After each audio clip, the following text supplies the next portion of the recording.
Alright, so we've just seen episode 6, and it seems like, for once, we finally got a lot of our questions answered going into it, and a lot of them almost sort of immediately. One of the things that I liked that they did pretty quickly was one of the big questions we were left with after the last episode was, what the hell was Corey doing at the police station?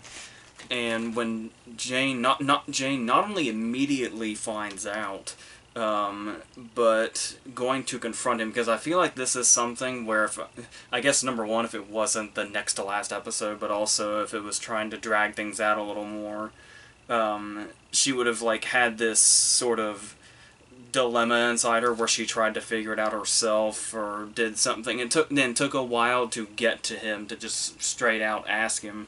But no, Jane wasted absolutely no time. It's like the episode's been on for like 30 seconds and Jane is in his face asking him what the fuck he's doing at the police station. And we had those different suggestions, and one of the things I said at the end there was it's probably just something sort of mundane, and when we hear it we'll go, oh yeah, that makes sense. And I'd say that's what this falls under. Of course, the detective would come to him and question him about her in some way or another. So it was close to the him being a cop thing. It was the cops are trying to get close to Jane through him, so more or less.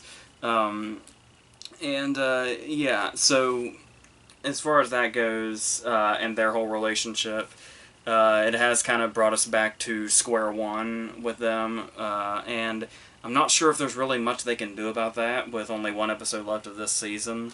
So I'm going to assume that doesn't go too far, at least yet. But we'll see what the last episode has to say about that. But in the meantime, there's a lot going on with Bonnie, where Bonnie's doing an awful lot of. It's been like this the whole season. Like I think even the first episode of this season. When she would start, walking by the police station and contemplating supposedly going inside and confessing. We've got an awful lot of stuff that Bonnie contemplates doing, but has yet to follow through with any of it yet. There's the whole going to the police station multiple times and not confessing. There is having this sort of daydream where she goes through with killing her mother by smothering her with a pillow. Then there was the multiple fantasies about standing up in court and just saying that she did it. And it's like, is one of these things going to happen? Or is Bonnie going to eventually do all these things? Or none of them? Like, it almost seems a bit too obvious. Like, they're building it up way too much for there to not be some sort of curveball with that.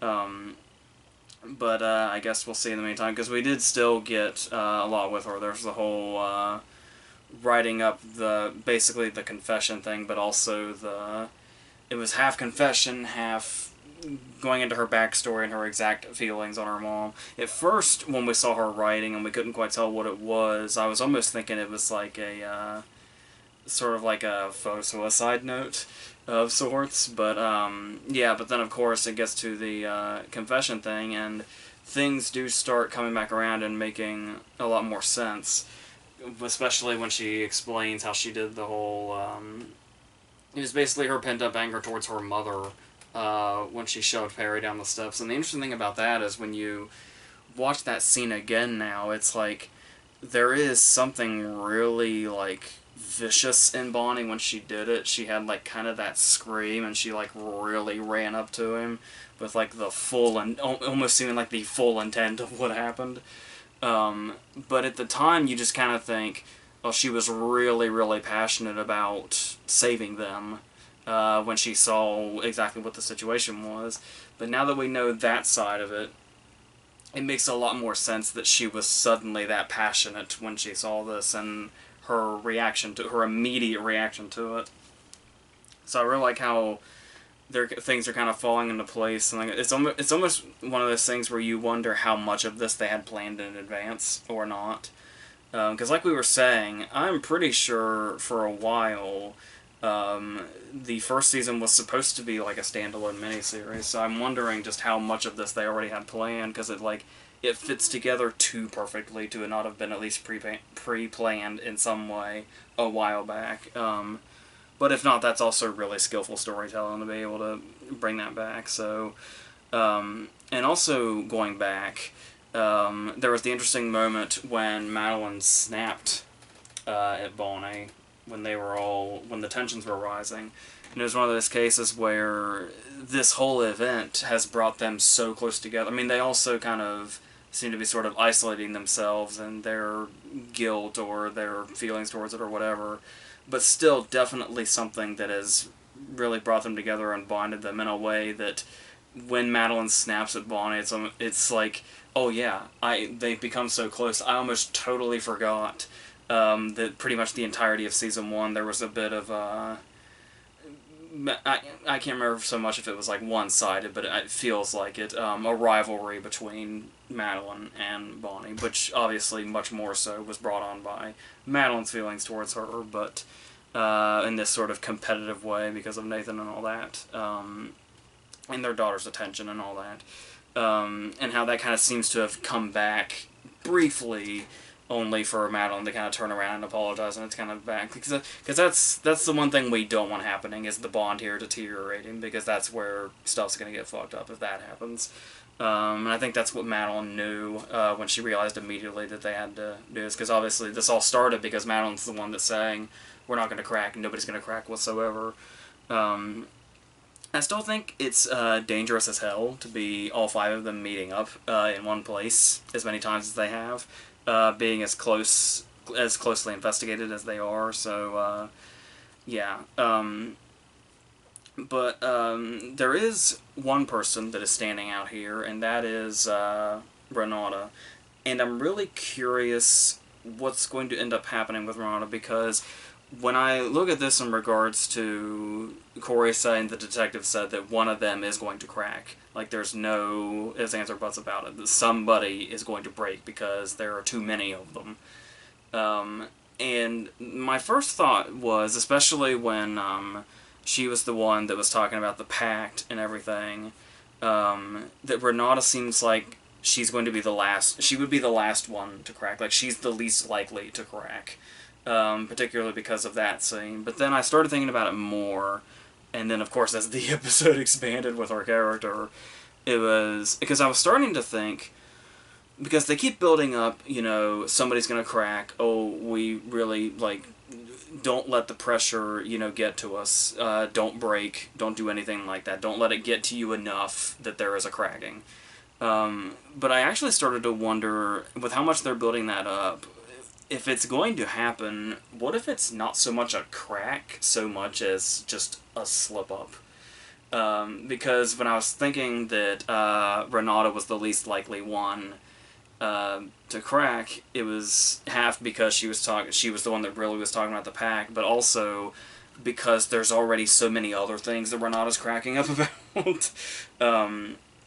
Least of all, throwing in this nanny thing at the last minute. And it's like, is that going to be a problem? Like, is it the fact that there's so much other stuff and other problems in all their lives? If they're just going to snap about something else, and then it's just going to kind of accidentally glide into the really big secret. It's a really fragile situation, the whole thing, so, I'm wondering if it'll go in that direction. I'm talking about the continued direction we're going with Gordon now. I was curious. We didn't really talk about it when we were talking about the last episode, but that shot at the end when we were getting everything thrown at us, where we had the Ed scene and we had the Corey scene, and then there was the scene where Renata and Amabella were just hanging out, and Gordon just kind of comes out and watches them, and there was something off about it. It's like, there's something that Gordon's not saying yet, or something he's planning on doing, or what. And I guess we're supposed to assume that this was that, this whole nanny thing, and yeah, so I would say, the whole Gordon thing is probably not going to go in as dark of a direction as I had initially thought or suggested. But that's the thing, is what is this going to do to Renata when she's trying so hard to not crack up about other things? It's like, is it all going to be too much pressure? But like we were saying, like, they've all kind of got that building pressure, because we've also got the whole Ed and Madeline thing. But at the same time, I do feel like we're finally starting to see like a silver lining of sorts in the Ed and Madeline thing. Where Ed sort of is seemingly slowly coming around. He's still really sort of cautious, and we saw that early in the episode when it was. He was basically saying that he can see right through her, and he can tell, even when she's telling a white lie now, he can tell. And so there's kind of that, still that barrier between them, but it seems to be slowly sort of relenting the harder she tries to fix it. And it's somewhat seems like she's slowly winning him back over. But once again, we only have one episode left, so it's hard to tell what exactly we can or can't clear up, or what problems are going to come forth even more for potentially setting up another season. Given the success of this show, I'm going to assume they're going to keep going. I don't know if that's even been confirmed in any way. I haven't heard, but regardless of all that, also, there is everything that's going on with Mary Louise. Who, shockingly, it took me this long to mention, given that she is the center of everybody's pain right now. Particularly Jane, she's really, I mean, obviously she's been making an enemy out of Jane the whole season, but it's been kind of slow in building. Even if it doesn't seem like that, given where it is now, it seems like it was slow in building and leading up to this point. Where Jane is about to really just go off. If we've already seen sort of echoes of that, but I feel like there's still a confrontation between them that hasn't happened yet. And then we get the whole court scene that we've been anticipating for a while now, especially when we started being able to see exactly the direction Mary Louise was going to go. And of course Kidman gets to...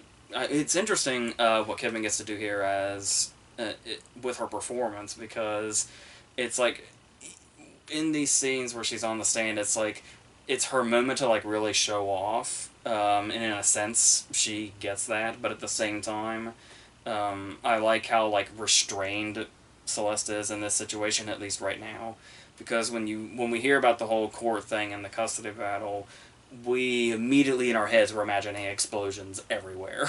But so far, once again, it's sort of like we're slowly getting to a certain point. And of course, knowing this show, and it being the next episode being the last one for this season, I feel like those fireworks are definitely going to be here. The question is, in what manner? Because when you talk about the build-up, you have the whole thing where... we just have these continuously, intrusive questions to Celeste. We've got Dennis O'Hare, the lawyer on the other side, being this real, like, almost like a vulture looming over her. And then, while we're on the subject of birds, they're simultaneously being watched like a hawk by the detective, who is starting to really read them in great detail, I think, just by looking at them in the courtroom. And then Celeste says, oh, by the way, you've already reached your verdict, but we're going to do this witness thing first. And the question is who that is. I feel like the obvious choice would be Jane, but I'm also wondering if it's something totally, completely left field, which I wouldn't rule out either by any means. If it's somebody... My first thought was, is it somebody from Season 1 we haven't seen in this season yet, but I was trying to think of who that could possibly be. It wouldn't be like Joseph Cross or anything. The kid in Jack Frost that worked at the place they went to. The place that they haven't been in this season for some reason. Yeah, so they really have... There's a lot opening up for this last episode, and like I said, some people seem to be... Like, the Madeline story seems to be going, and... okay, but at the same time also, when I talk about how maybe Madeline and Ed are seeing somewhat of a distant silver lining, that could also be setting up Madeline's downfall as well. But it's really it'll be really interesting to see what exactly Celeste has in mind, and it's almost like there was a confidence in that to where I feel like it almost makes me feel like they're not in as much danger as it's being built up with the whole constant looming thing of, is somebody gonna break or is somebody gonna slip up. Um, we'll see, because a lot can happen in one episode, but at the same time, this is, we're gonna be sort of closing out. But once again, if this show sticks to what its style has been up to this point, we know how season one ended, where everything wrapped itself up really nicely. And we thought, like, oh, well, okay, everything's got closure now, everything is, in its place, and we have to live with this, and whatever, life goes on. And then there was just like a fraction of a second that says, oh, the detective's still watching them, we're done. So, if something like that is going to happen again in this last episode, where it seems like everything's going to tie up, and then they throw just one more thing at us at literally the very last second. Um, and yeah, I really can't think of what exactly that would be, but it would all just depends on where exactly all this goes. But uh, I don't know. It still feels like there's an awful lot, and like I said, a lot of questions were answered, but it also feels like a lot is up in the air for there to only be one episode left. So yeah, this is really hard to gauge, but that's what makes it so fun. Is it doesn't feel. Sometimes in cases something will be revealed and it's like, oh yeah, of course that was the way to go. But still, in the leading up moments, it feels unpredictable, and there's always sort of like, even if you feel like the direction they're going to go is obvious, there is an uncertainty in you to wonder what other directions they could go in. And this, they've thrown enough curveballs to where I'm really interested to see exactly uh, what all this is and where this ends up. So, because they've got a lot to do in the next episode to finish this, assuming they're finishing it. So we'll just see what that is. So the next thing will be, I'm still working on that big ass review video, which hopefully will be in the next day or two. And then we've got the Lion. It's gonna be, the review video was just gonna be the Lion King by itself, but I've heard so many good things about Crawl at this point. I figure I'll go and see that also. So the next review video after the big one will be the Lion King and Crawl, and then another Versus, and then we'll finish this, and so on. So until all of that stuff, I think that's it.